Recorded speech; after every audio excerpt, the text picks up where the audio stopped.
Hello friends, welcome back to my channel. आज का हमारा फर्स्ट टॉपिक है the changing profile of Indian consumer, यानी कि भारतीय उपभोक्ता का बदलता स्वरूप। अब जैसे आपने देखा होगा, पहले जो चीज़ें लोग खरीदते थे, अब उसके डिफरेंस में थोड़ा थोड़ा डिफरेंस आता रहता है और थोड़े टाइम बाद ये एक बहुत बड़ी चेंज के रूप में दिखाई देने लगता है। जैसे पहले लोग कर रहे चीज़ों को कि जहाँ पे जिसके यहाँ पे जैसे जो चीज़ यूज़ होती थी वैसे ही करना पसंद करते थे, पर अब वो अपने आराम को, अपने एक लग्जरी लाइफ को ज़्यादा प्रायोरिटी देते हैं। इसी से ही इंडियन कंज्यूमर का जो प्रोफाइल है वो चेंज हुआ है। अब इसके क्या पॉइंट्स हो सकते हैं? Number one, shift in lifestyle and aspiration, यानी कि जीवन शैली और आकांक्षाओं में बदलाव। Indian consumer are adopting modern lifestyles, prioritising convenience, luxury and experiences, यानी कि भारतीय उपभोक्ता अब आधुनिक जीवन शैली अपना रहे हैं जहाँ सुविधा, विलासिता और अनुभव को प्राथमिकता दी जाती है। जैसे कि आप लोग अगर नॉर्मल अब क्लॉथ्स में ही देखें, पहले लोग इंडिया में साड़ी को ज़्यादा पसंद करते थे, पर अब लोग अपने कंफर्ट के हिसाब से टी शर्ट्स वगैरह कुछ भी जो भी उन्हें कंफर्टेबल लगे, जो भी उनके लिए एक अच्छा एक्सपीरियंस दे, वो अपना वेयर करते हैं। इसके बाद आता है rising middle class and urbanisation, यानी कि क्या हो रहा है? मध्यम वर्ग बढ़ रहा है और उसका शहरीकरण हो रहा है। Growing middle class and rapid urbanisation are driving demand for better products and services, यानी कि तेजी से बढ़ता मध्यम वर्ग और शहरीकरण बेहतर उत्पादों और सेवाओं की मांग को बढ़ावा दे रहे हैं। अब जैसे जैसे लोगों का डेवलपमेंट होगा तो वो क्या करेंगे? वो कहेंगे हमें बेटर प्रोडक्ट चाहिए, बेटर सर्विस चाहिए। तो इससे भी हमारे कंजप्शन में, इंडियन कंज्यूमर में बिहेवियर में चेंज आता है। उसके बाद आता है digital influence and tech savvy behaviour, यानी कि डिजिटल प्रभाव और तकनीक प्रेमी व्यवहार। अब जैसे कि आप लोग देख सकते हैं, हर कोई सोशल मीडिया यूज़ करता है, हर कोई स्मार्टफोन यूज़ करता है और लोग अब डिजिटल पेमेंट्स बनाते हैं। तो यही सब हमारे डिजिटल इन्फ्लुएंस के अंदर आते हैं। अब पहले जहाँ पे एक दो लोग ही डिजिटल पेमेंट कर पाते थे, अब ये बहुत ही कॉमन हो गया है। उसके बाद वैल्यू कॉन्शियस बाइंग, यानी कि मूल्य सचेत खरीदारी। People seek the best combination of quality and price, often comparing before purchasing, क्योंकि अब इजी हो गया है, लोग इजीली कंपेयर कर सकते हैं। अगर आपको कोई चीज़ खरीदनी है, आप डिफरेंट डिफरेंट ऐप्स पर कंपेयर करते हैं, जहाँ पर आपको बेस्ट डील लगती है आप उसको परचेज कर लेते हैं। तो इससे क्या हो रहा है? वैल्यू कॉन्शियस बाइंग हो रही है। उसके बाद आता है ग्रोइंग डिमांड फॉर पर्सनलाइजेशन, यानी कि व्यक्तिकरण की बढ़ती मांग। अब हर कोई चाहता है कि जो भी चीज़ वो लेना चाह रहा है वो उसकी अकॉर्डिंग बने।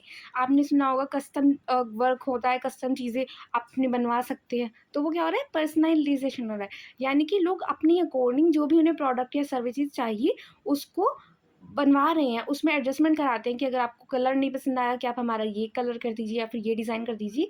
तो लोग अपनी अकॉर्डिंग अपनी चीज़ें पर्सनलाइज़ करा रहे हैं। उसके बाद आता है इन्फ्लुएंस ऑफ ग्लोबल ट्रेंड्स, यानी कि वैश्विक रुझानों का प्रभाव। Global fashion, food and tech trends are increasingly shaping Indian consumer preferences, यानी कि वैश्विक फैशन, भोजन और तकनीक की प्रवृत्तियां आप भारतीय उपभोक्ताओं की पसंद को प्रभावित कर रही हैं।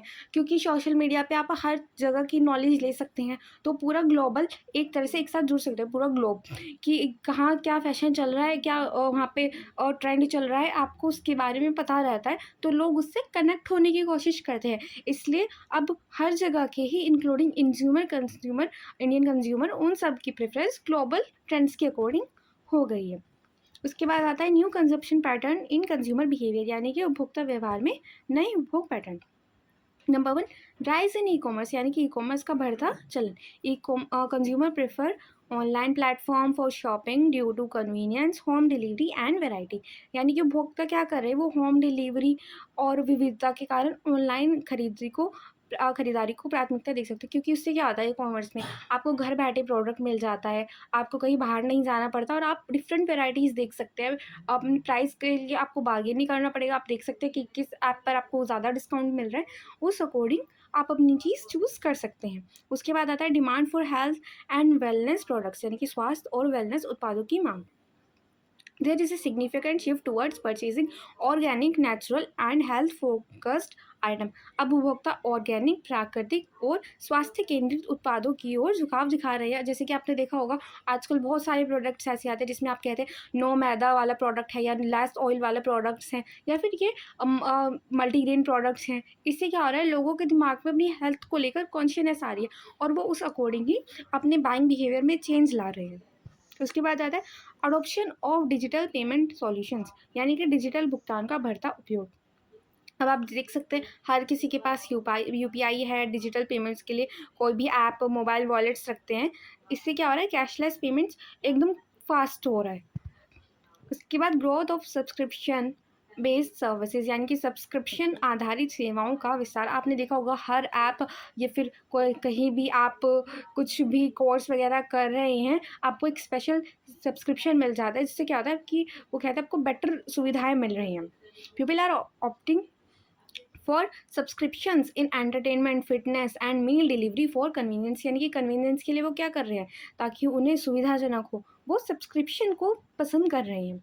उसके बाद एक्सपीरियंस ओरिएंटेड स्पेंडिंग, यानी कि अनुभव आधारित खर्च। Consumers are spending more on experience like travel, concerts and fine dining than material goods, यानी कि वो क्या कर रहे हैं, वो अब भौतिक वस्तुओं की तुलना में यात्रा, कार्यक्रम और शानदार भोजन जैसे अनुभवों पर अधिक खर्च करें, यानी कि वो नया एक्सपीरियंस चाहते हैं कि जो चीज़ हम ऑलरेडी एक्सपीरियंस कर चुके वो हम एक बार को बाद में देख लेंगे, अभी हम कुछ नया ट्राई करते हैं। उसके बाद इन्वायरमेंटली कॉन्शियस कंजप्शन, यानी कि पर्यावरण के प्रति जागरूक उपभोग। Buyers are choosing products that are eco friendly, recyclable and ethically produce, यानी कि खरीदार अब कैसा उत्पाद पसंद करता है जो पर्यावरण के अनुकूल हो, जो दोबारा यूज़ हो सके, रीयूज रिसाइकल भी हो सके और नैतिक रूप से बना हो, यानी कि जो हमारी इन्वायरमेंट को नुकसान ना दे। आजकल बायर्स ऐसा प्रोडक्ट पसंद कर रहे हैं। उसके बाद आता है अंडरस्टैंडिंग की theories and framework in consumer behaviour, यानी कि उपभोक्ता व्यवहार के प्रमुख सिद्धांतों और रूपरेखाओं को समझना। पहला आता है फ्रॉयड साइकोलॉजी, यानी कि फ्रॉयड का मनोवैज्ञानिक सिद्धांत। This theory suggest that consumer choices are influenced by unconscious motives and desires, यानी कि ये सिद्धांत कहता है कि उपभोक्ता के निर्णय अचेतन इच्छाओं और मानसिक प्रवृत्तियों से प्रभावित होते हैं, यानी कि जो उसके मस्तिष्क में चल रहा है वो उसके बाइंग डिसीजंस को प्रभावित करता है। उसके बाद आता है कॉग्निटिव साइकोलॉजी, यानी कि संज्ञात्मक मनोविज्ञान। It focuses on how consumers think, perceive and remember information while making decisions, यानी कि बताता है उपभोक्ता निर्णय लेते समय कैसे सोचते हैं, जानकारी को समझते हैं और याद रखते हैं, यानी कि हम उन पर कितना इफेक्ट डाल सकते अब आते हैं जब हम उनको सामान दे रहे हैं, कि वो किस तरह से डिसीजन ले रहे हैं, क्या वो उस प्रोडक्ट को ठीक से समझ पा रहे हैं या नहीं, और उसको कैसे याद रखते हैं। इसके बाद आता है मैस्लोज हायरार्की ऑफ नीड्स, यानी कि मैस्लो की आवश्यकताओं का सिद्धांत। अब मैस्लो ने क्या किया, उसने प्रायोरिटाइज कर दिया कि कौन सी जिस आवश्यकता को हम ज़्यादा प्रायोरिटी देते हैं और किसको कम। Consumers prioritise needs from basic survival to self fulfilment influencing buying behaviour, यानी कि उपभोक्ता की प्राथमिकताएं मूलभूत ज़रूरतों से लेकर आत्म साक्षात्कार तक होती है, जो खरीद व्यवहार को प्रभावित करती है। मैस्लो की 5 उसने आवश्यकताओं को आपने क्रमबद्ध कर दिया है, और उसने कहा कि जो हमारी मूलभूत आवश्यकताएं हैं, जैसे कि हमारा खाना, हमारी सर्वाइवल की जो ज़रूरत की चीज़ें हैं, और उसके बाद ये बढ़ते बढ़ते तक हमारी सेल्फ फुलफिलमेंट तक पहुंच जाती है। उसके बाद आता है सोशल आइडेंटिटी थ्योरी, यानी कि सामाजिक पहचान सिद्धांत। People buy products that align with the social groups they identify with, यानी कि लोग ऐसे उत्पाद भी खरीदते हैं जो उनकी सामाजिक पहचान या समूह से मेल खाते हैं, यानी कि लोग अपने आप को सोशलाइज करने के लिए, लोगों के साथ जुड़ने के लिए भी प्रोडक्ट्स खरीदते हैं। बिहेवियरल इकोनॉमिक्स, यानी कि व्यवहारिक अर्थशास्त्र। This theory explains how emotions, habits and bases affects consumer decision making, यानी कि सिद्धांत बताता है कि उपभोक्ताओं के निर्णय पर भावनाओं, आदतों और पूर्वाग्रहों का कैसा प्रभाव पड़ता है, यानी कि जो सब एस्पेक्ट्स हमारे बाइंग बिहेवियर को प्रभावित करते हैं। उसके बाद आता है हमारा importance of studying consumer behaviour in marketing, यानी कि विपणन में उपभोक्ता व्यवहार के अध्ययन का महत्व। अब ये किस लिए ज़रूरी होता है, हम अपने कंज्यूमर्स की नीड को समझ पाते हैं, हम अपने डिज़ाइन को बेटर इम्प्रूव कर सकते हैं जैसे हमारी कस्टमर्स की डिमांड होगी। उसके बाद हम इफ़ेक्टिव टारगेटिंग एंड सेगमेंटेशन, यानी कि प्रभावी लक्षित विपणन और विभाजन भी कर सकते हैं कंज्यूमर्स के बिहेवियर की अकॉर्डिंग, कि जैसा कंज्यूमर जिस चीज़ को प्रोडक्ट को पसंद करता है, हम उस अकॉर्डिंग मार्केट का सेगमेंटेशन कर सकते हैं। उसके बाद क्रिएटिंग बेटर मार्केटिंग स्ट्रैटेजी, हम अपनी विपणन रणनीतियों को बेहतर बना सकते हैं। अगर हम अपने कंज्यूमर के बिहेवियर को जानेंगे तो हम उससे अपनी मार्केटिंग स्ट्रैटेजी को भी बेटर बना सकते हैं। इन चेंजिंग कंज्यूमर सेटिस्फैक्शन, यानी कि ग्राहक संतुष्टि को बढ़ाना, ये हमारे लिए, अगर हम अपने कंज्यूमर के बिहेवियर को जानते हैं तो ये हमारे लिए काफ़ी ईजी रहेगा कि हम उसके सेटिस्फैक्शन लेवल को बढ़ा सकें। उसके बाद प्रेडिक्टिंग मार्केट ट्रेंड्स, यानी कि बाज़ार प्रवृत्तियों का पूर्वानुमान लगाना, ये भी काफ़ी इम्पोर्टेंट है हमारे कंज़्यूमर के बिहेवियर को जानने के लिए। बिल्डिंग ब्रांड लॉयल्टी, इससे क्या होता है, हमारी ब्रांड निष्ठा भी विकसित होती है। उसके बाद आता है हमारा कंज्यूमर रिसर्च, यानी कि उपभोक्ता अनुसंधान। अब अगर हमें हमारे कंज्यूमर को जानता है तो हमें हमें जानने के लिए उसके लिए रिसर्च भी करनी होगी। Consumer research, also known as market research, is a systematic process of gathering and analysing information about consumers preference, behaviour and needs to understand their motivations and purchasing decision. यानी कि जो हमारा उपभोक्ता अनुसंधान है, जिसे बाजार अनुसंधान के रूप में भी जाना जाता है, उपभोक्ताओं की प्राथमिकताओं, व्यवहारों और उनकी प्रेरणाओं और क्रय निर्णयों को समझने के लिए उनकी ज़रूरतों के बारे में जानकारी एकत्र करने और उनका विश्लेषण करने की एक व्यवस्थित प्रक्रिया है। यानी कि हम क्या कर रहे हैं, अपने उपभोक्ताओं की प्राथमिकताओं को जान रहे हैं, उनके व्यवहार को जान रहे हैं, उनके जो भी डिसीज़न उनके बाइंग बिहेवियर को इफ़ेक्ट करते हैं, जो भी पॉइंट्स हैं जो जिससे उनका बाइंग बिहेवियर इफ़ेक्ट होता है, हम उन सभी को जानने की कोशिश उपभोक्ता अनुसंधान के अंतर्गत करते हैं। इसके बाद इसके क्या उद्देश्य यानी कि क्या ऑब्जेक्टिव्स हैं। हमें सबसे पहले क्या करते हैं, हम अपने कंज्यूमर्स की नीड को समझते हैं, फिर उनके बाइंग बिहेवियर को यानी कि उनके खरीद व्यवहार को एनालाइज करते हैं। उसके बाद हम आइडेंटिफाई करते हैं मार्केट ट्रेंड्स को कि क्या आजकल ट्रेंड चल रहा है, क्या बाजार की प्रवृत्ति किस ओर जा रही है, ताकि हम अपने प्रोडक्ट को भी उस अकॉर्डिंग चेंज कर सकें। उसके बाद हम क्या करते हैं कि जो हमारा कंज्यूमर है वो हमारे प्रोडक्ट से कितना संतुष्ट है, उसको हम मेज़र करते हैं। हम अपनी मार्केट स्ट्रैटेजीज़ को इवैल्यूएट करते हैं, यानी कि विपणन रणनीतियों का मूल्यांकन करते हैं। उसके बाद हम फ्यूचर में क्या डिमांड होगी उसका पूर्वानुमान यानी कि फोरकास्ट करते हैं। उसके बाद इन changing product and service quality, यानी कि उस अकॉर्डिंग जो भी ट्रेंड्स चल रही हैं, जो भी हमारी कंज्यूमर्स की डिमांड है, उस अकॉर्डिंग हम अपने उत्पाद और सेवा की गुणवत्ता में सुधार करते हैं, यानी कि इन change product and service quality करते हैं। उसके बाद कंज्यूमर रिसर्च प्रोसेस, यानी कि उपभोक्ता अनुसंधान की जो हमारी प्रक्रिया है, उसमें हम क्या क्या हमारे स्टेप्स होते हैं। सबसे पहले हम क्या करते हैं, समस्या को परिभाषित करने के लिए डिफाइनिंग द प्रॉब्लम। और सबसे पहले हमें क्या करना होगा, clearly identifying what needs to be research and why, यानी कि हमें सबसे पहले ये तय करना होगा कि क्या हमारी प्रॉब्लम है, क्या समस्या है जिस पर हमें और रिसर्च करनी है और उसका क्या मोटिव है। उसके बाद हमें अपना रिसर्च प्लान बनाना होगा, डेवलपिंग रिसर्च प्लान, यानी कि अनुसंधान योजना बनानी होगी।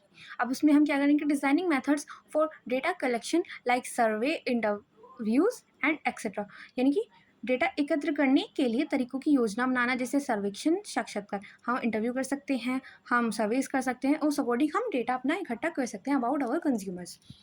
उसके बाद जो डेटा हमने कलेक्ट किया है हम उसका कलेक्शन करेंगे, जो भी हमें डेटा मिला है, यानी कि gathering information from primary and secondary sources. इनकी प्राइमरी वो हैं जो हम खुद से ढूंढने जा रहे हैं, और सेकेंडरी वो है जो ऑलरेडी मैगजीन्स वगैरह में या फिर कहीं किसी सोर्स से हमें मिल रहे हैं। तो हम उन दोनों सोर्सेज के अकॉर्डिंग अपनी इन्फॉर्मेशन, अपना डेटा कलेक्ट करेंगे।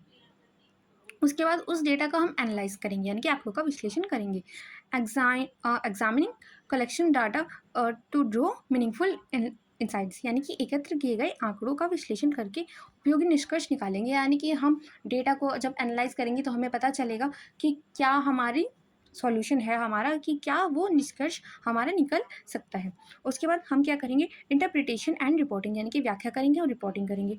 Converting data into actionable conclusions and presenting findings, यानी कि आंकड़ों को निष्कर्षों में बदलकर रिपोर्ट के रूप में प्रस्तुत करेंगे। यानी कि जो हमारा उस प्रॉब्लम थी, हमारी उस अकॉर्डिंग डेटा के अकॉर्डिंग जो हमारा आंसर आया है, हम उसको एक्शनेबल तरीके के रूप में उसको चेंज करेंगे और एज अ रिपोर्ट प्रस्तुत करेंगे।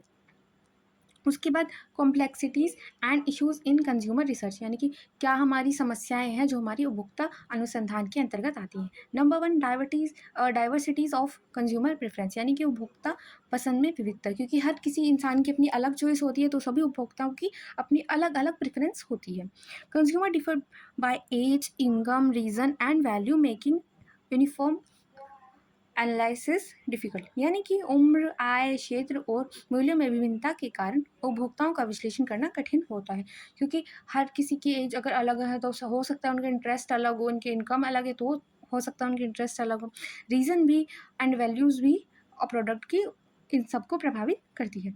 उसके बाद आता है rapid change in market trends, यानी कि जैसे जैसे ट्रेंड चेंज होते चले जाते हैं, वैसे वैसे जो हमारे कंज्यूमर का बिहेवियर है वो भी उनके साथ चेंज होता है। Frequent shifts in trends and technology can make research data obsolete quickly, यानी कि जो हमने डाटा किया है अब हो सकता है वो अब ना चल रहा हो, क्योंकि जल्दी से ट्रेंड चेंज हो गया तो जल्दी से लोगों का इंटरेस्ट भी चेंज हो रहा है। उस अकॉर्डिंग हो सकता है कि हमारा थोड़े टाइम पहले किया हुआ डेटा ही अब हमारे यूज़ में ना आ पाए।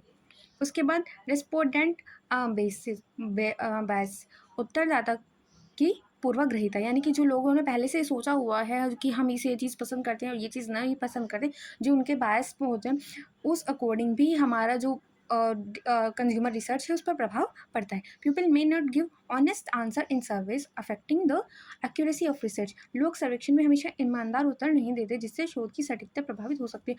हो सकता है कि वो जो हमारा शोध करता है वो उसको देखकर ही कि उसको इम्प्रेस करने के लिए अपना आंसर चेंज कर दे, हो सकता है वो उतनी ऑनेस्टली आंसर ना दे।